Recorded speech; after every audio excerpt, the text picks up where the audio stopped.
Breaking. This story is red linked up on Infowars.com. It's a big deal.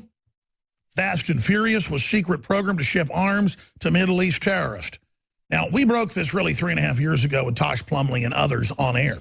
But now the evidence is coming out confirming it and proving it's ongoing. And I love the commenters going, tell us something we don't know, Alex. Well, this isn't in mainstream media. This isn't out there. It's bombshell. And just because we, the awake people, are informed doesn't mean the dumber than dirt general population is. And so this story needs to be rammed out to everybody. It's a condensed 10-minute boil down of the 45-minute interview with the Lieutenant Marine Corps Colonel. Breaking. Fast and Furious was secret program to ship arms to Middle East terrorists. That is now confirmed, actually, in the meat and potatoes of what's going on from our sources. Adon is safe and says that evidence points towards it. And then we have the big interview I did yesterday with the Lieutenant Colonel in the U.S. Marine Corps, former head of Guantanamo Bay, and others that have the inside data with their sources on exactly what's going on, ongoing shipments to the Mexican drug cartels that are then transshipped by aircraft to the Middle East, to Al-Qaeda and ISIS.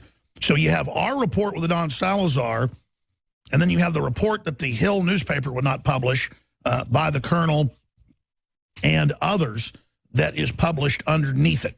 So it's 2 articles on 1 page. Did Brian Terry die in vain?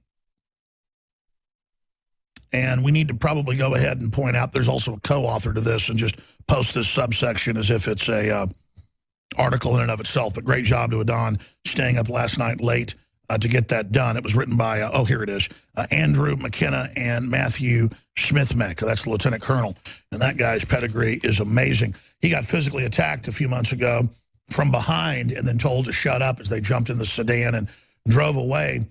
And that's the type of stuff going on with Fast and Furious that is ongoing. Where's the investigation? Where are the indictments?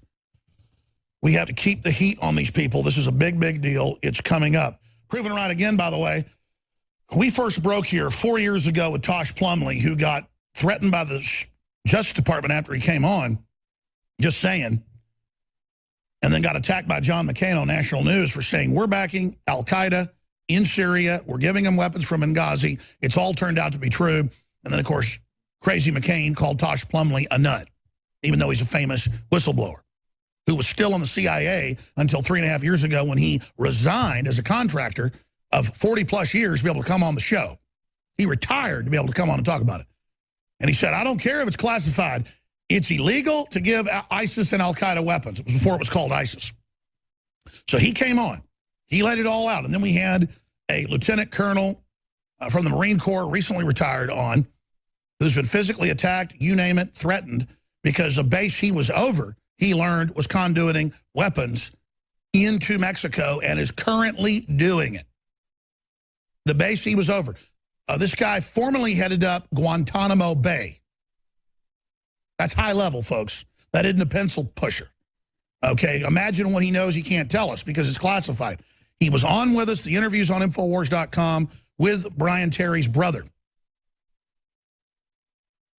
So this is a big deal. Breaking Fast and Furious was secret program to ship arms to Middle East terrorists. Investigation reveals arms shipments ongoing. That's the key. It's ongoing. The military knows. The ATF knows. They don't want to be part of it. Remember, you see El Chapo with 50 cals, you name it. They go through Mexico and then onto planes into the Middle East because our own military won't be part of it. They've been saying that for 4 years. So they fence it through Mexico and have cartels do it. And man, those cartels are evil.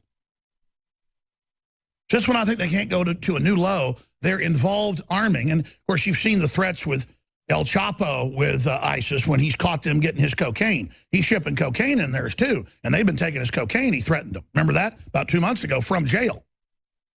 Your little boys, I'm going to kill you. You don't know what terror is. No, I know what terror is, El Chapo. It's ISIS cutting little kids' heads off and throwing priests off buildings and murdering nuns in old folks' homes. Shame on all of you. Let's go to Adon Salazar. Adon, powerful article. You dovetail it with their article that the Hill wouldn't publish. We need to get this out. Amazing points that you have in there. What do you want to impart to the audience? I mean, all I'm saying is we need to get this out to everybody. Right, like you were saying, yesterday we did have Lieutenant Colonel Matt Smith-Meck on, and he really highly accredited investigator.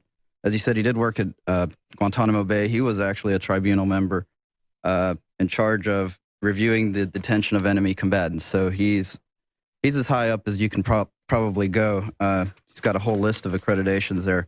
Well, but, he was actually the some head big bombshells that he dropped of the base yesterday at one were time, that yes. I mean, it's a big deal. He's coming out with this, and there's no media coverage. Investigation with Kent Terry, the brother of slain Border Patrol agent Brian Terry. He discovered that Brian Terry was about to go public with what he knew about Fast and Furious, and that was the fact that, or the possibility that it might be a cover for an international gun smuggling ring. And he's the guy that began to expose it and got killed, and the evidence is overwhelming. They agree that he was probably murdered, not as an accident, but to cover up his investigation. That's right, and through the course of Lieutenant Smith-Meck's investigation, he's discovered that Terry was ready to blow the whistle, and he died 10 minutes into his last shift. He had premonitions. He was telling his mother that he had bad feeling about going back out there, and that he had met some bad agents, and that he told the agents that, don't worry about me, I'm not going to do anything, you know, and sure enough, they came and got him. That's right. Great job, Adon. Your story is so important. Everybody should get it out. They've been trying to suppress it. Get it out, folks. In the past decade, we have witnessed unparalleled scientific discoveries in the area of health.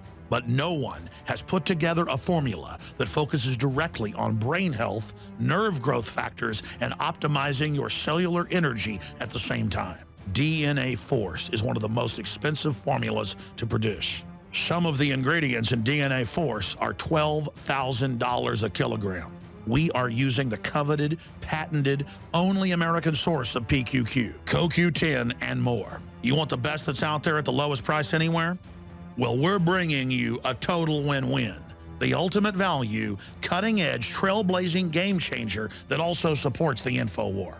We have produced a limited run of DNA Force, and it will take up to 12 weeks to produce more once we sell out. Secure your DNA Force today at InfoWarsLife.com or call toll-free 888-253-3139. DNA Force from InfoWars Life.